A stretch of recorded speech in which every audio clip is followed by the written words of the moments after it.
I'm so happy you came. I'm so honored you came. You know, like, there are groups that there is like all ladies and one man, and then they're called men. But today we have almost half women and half men. Just as nice to call all women, so we can all connect with the feminine inside ourselves. Because when we lose the feminine, we both lose, men and women. We lose that part of ourselves. So it's so nice to connect to that part of ourselves. And we have been called men in groups for so long. It would be interesting experiment to see how you guys feel to be called women today. So it's so nice you women came to this talk. It's all in your honor. In India, there were 7 sisters from a very wealthy family. Each weekend, they gathered together for a party. One day, however, one of the sisters suggested, "Today, instead of having a party, let's go to the crematory. If we do, something nice will happen." So they went to the crematory, and what they found was just corpses. Seeing the dead people, one of them cried out, "All these corpses, where did the person go?" And by that remark, all 7 sisters simultaneously attained enlightenment. Seeing this, the god Indra was very much impressed. He descended from his heaven to talk to the sisters. "You did such a marvelous thing, and I am very impressed. I should like to give you some reward. Anything you ask for, I will give to you." The sisters discussed what they wanted. "Jewelry? Nah, we already have too many jewels. Money? We don't particularly care about that sort of thing. Clothes? We have enough." Finally, they came up with 3 wishes and said to Indra, "We appreciate your offer and have decided upon 3 things. First, we would like a tree with no root. Second, we would like a piece of land where there is no yin and no yang. And third, a valley in which there is no echo." Indra said, "These are difficult things to give. In your country lives Shakyamuni Buddha.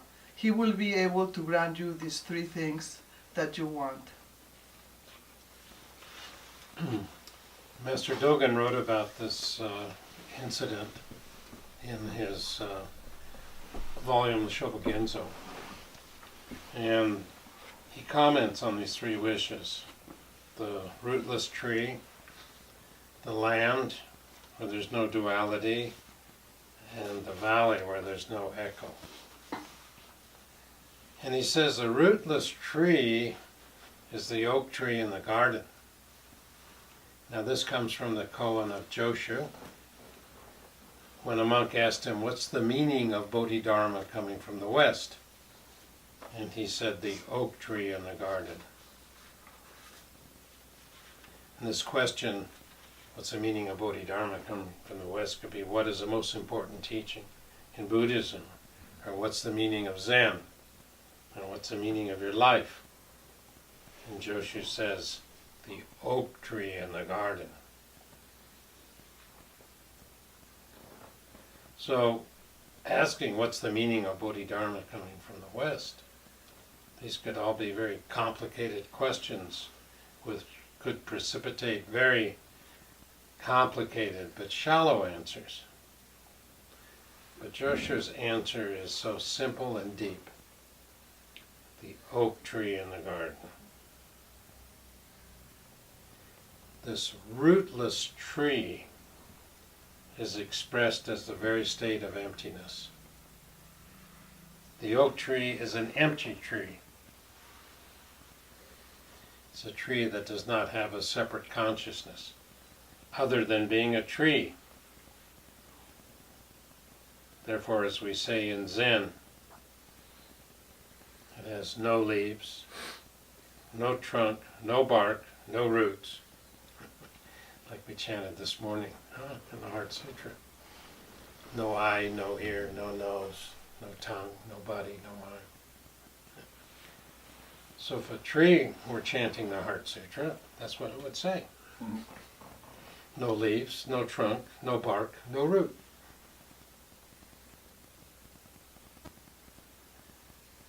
When we human beings are completely and utterly present without a separate consciousness of being Peter or Mary or whatever our names are, we can say we're empty.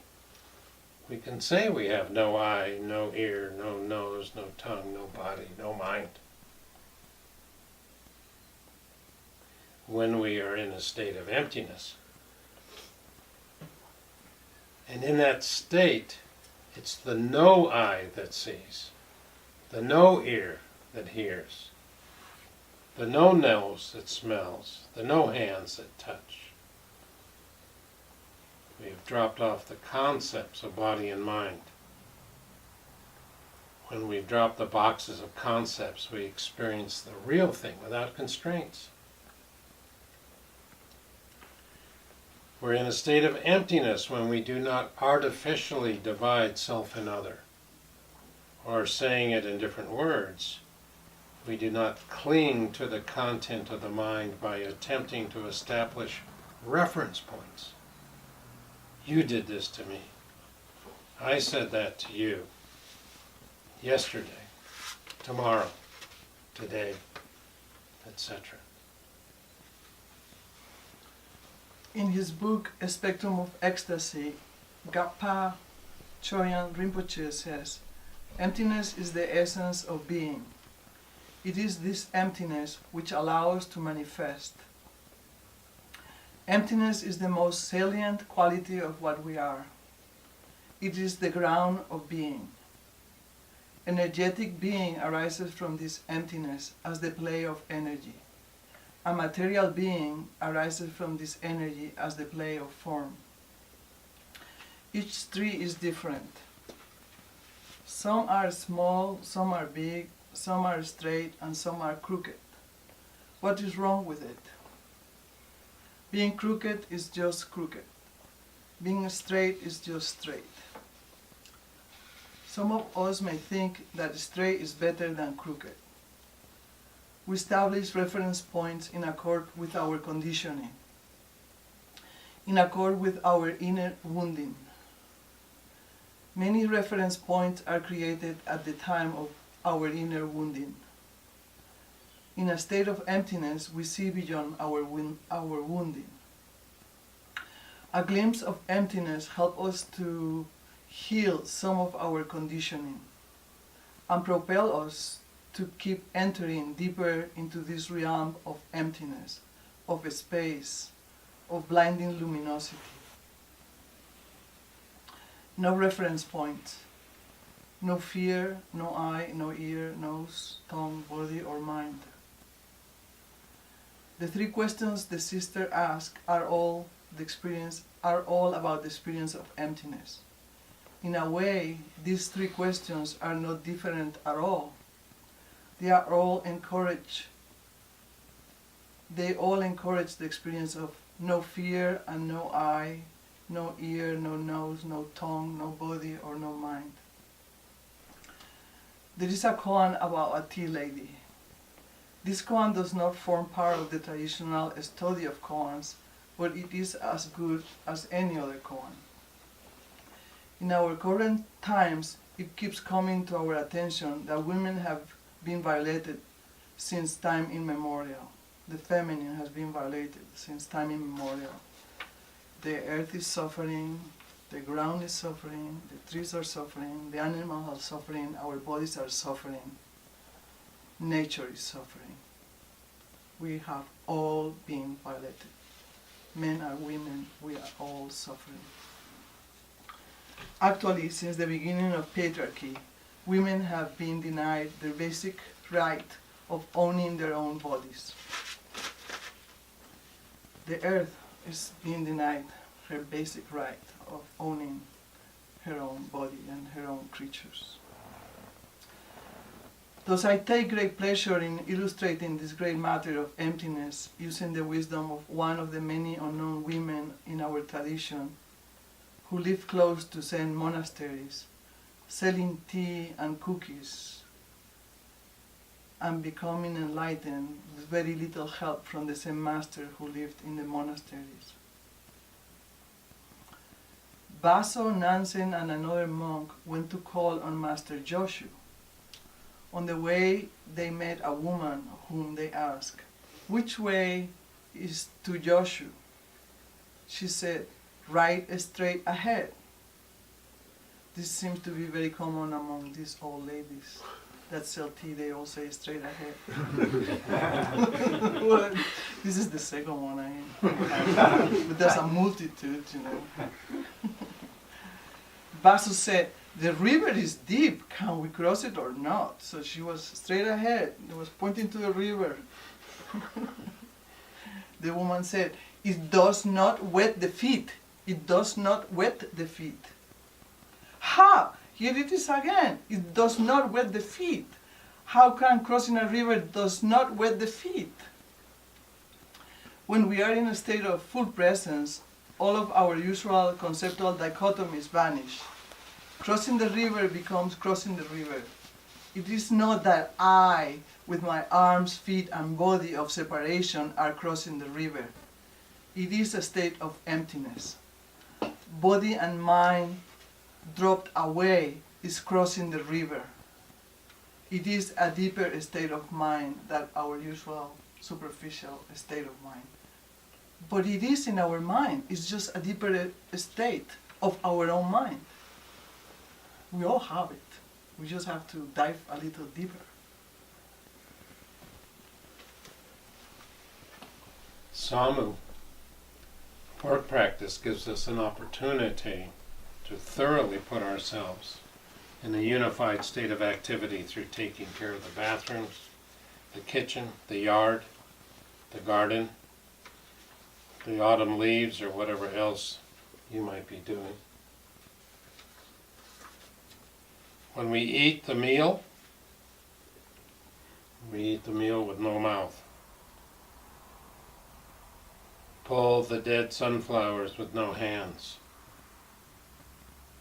Clean the bathrooms and the surfaces with no rags.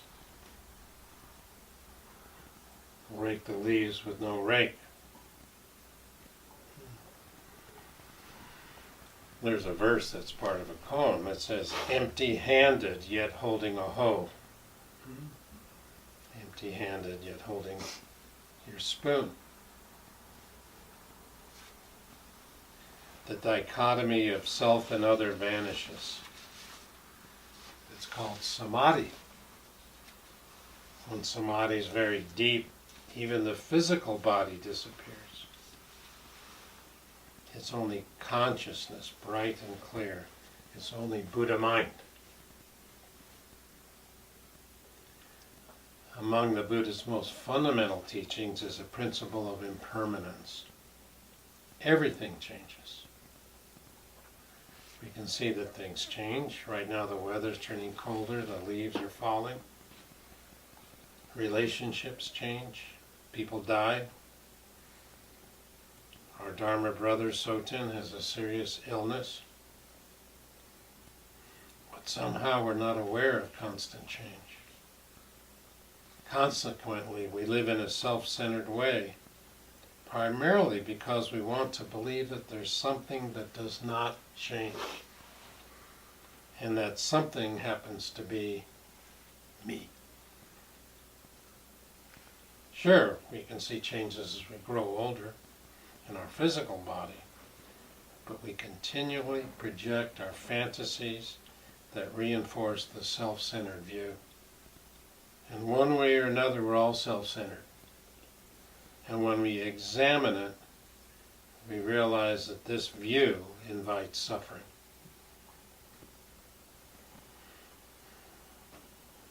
The oak tree in the garden, which many people see as an object, is not an object for Joshu. There's no Joshu at all. There's only the oak tree in the garden. There's no separation between our perception and what is perceived. When we're in a state of emptiness, there's no dichotomy between perception and the object of perception. However, unbeknownst to us, many times in our lives, we do live as if there is no separation. The analogy of riding a bicycle illustrates this very clearly. After you learn how to ride a bike, you don't think about it. You're not conscious of it.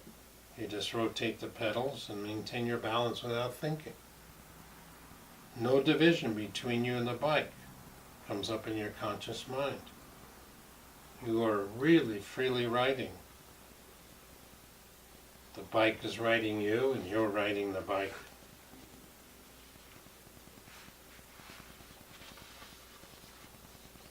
The second wish of the sisters is a land where there's no yin and yang.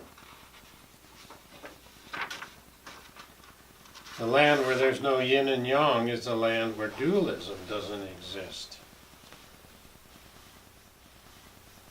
We divide things into opposition all the time. You know, either it's good for me or it's bad for me. Or it might be neutral. But always it's relative to me. Even if I think something's good,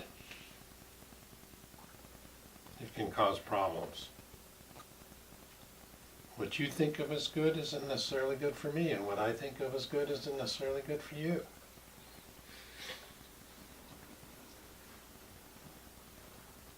I might compromise.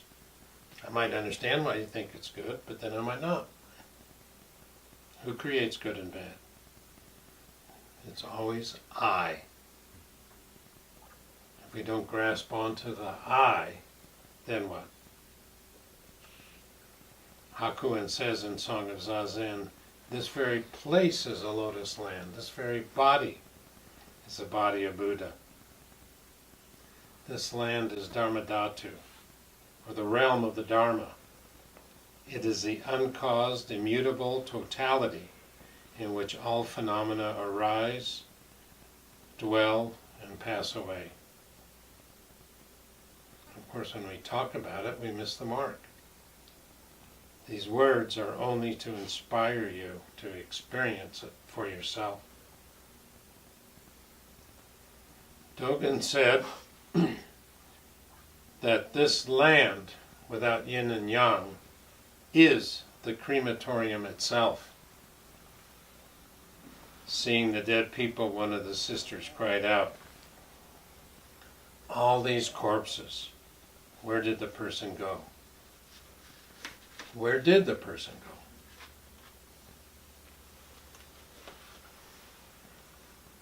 To continue the koan of the tea lady, it has 3 parts, so it will be coming and going. Baso said to the tea lady, the rice on the upper bank is so good, while the rice on the lower bank is so weak. The woman said, it all been eaten by mud crabs. No gap. Baso is splitting reality into good and bad, probably checking the lady out after she told him to go straight on the river that doesn't wet your feet. He will probably wanted to check her even deeper. So she immediately answered, it's all been eaten by grasshoppers. Whatever mud crabs are, I can imagine what they are very well. These crabs made of mud, you know, it must be very muddy land, and these creatures, they look like crabs come out and eat everything. They don't care. It's all good for them. So again, she presents unity. She presents emptiness. Mud crabs do not discriminate. They are empty of a self. Grasshoppers do not discriminate. They do not have a separate self. Fundamentally, they are all empty.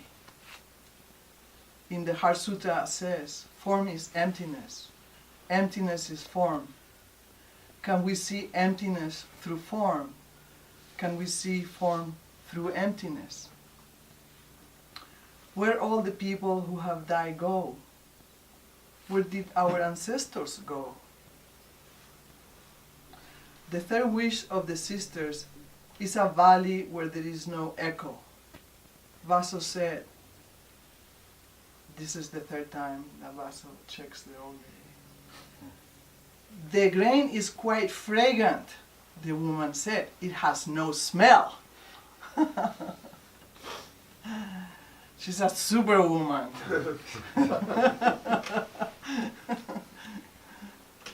She's in all of us. She's all of us. She's the part of us that usually other people don't want it to come out, but she's out here in all of us.